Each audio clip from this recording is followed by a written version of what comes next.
Hi guys, Mrnewmobile here, please subscribe, followed by the bell.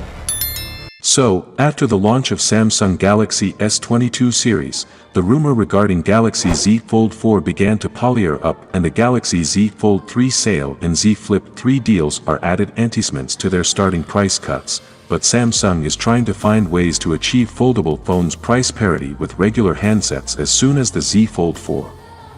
Samsung will be striving to lower mass production unit cost while guaranteeing current quality by any means possible and necessary, tips the report, along with spilling some beans on the Z Fold 4, such as a greatly improved underdisplay camera.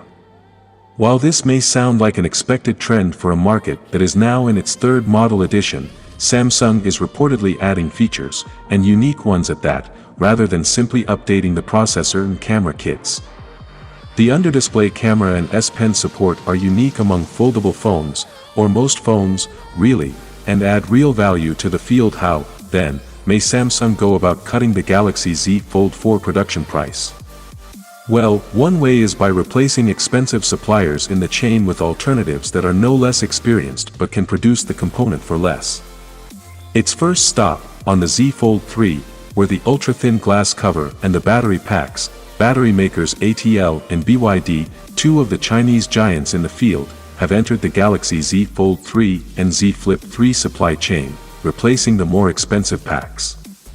Next in line was the UTG display cover that Samsung suppliers have managed to bring down in price by more than half. Remember LG's recent announcement of a foldable phone cover material that is as tough as UTG yet cheaper and more flexible? Yeah, there will be further developments in the field.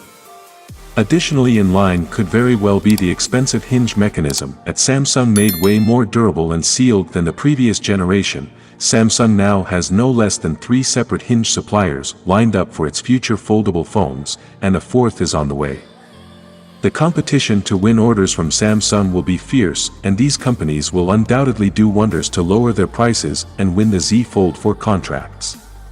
One of these hinge companies, for instance, Fine Technics, saw a drop in orders for metal backplates that Samsung disposed of in the Z Fold 3 to replace them with cheaper carbon reinforcements, and is immediately retooling to go into competitive hinge production to keep its Samsung-sourced revenue intact.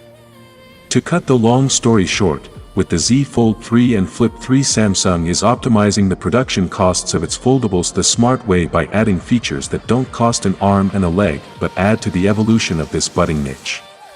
So the Z Fold 4 generation of its foldables, though, it will strive to drive down production costs in earnest and maybe achieve near parity with what its flagship phones like the Galaxy S22 Ultra will cost.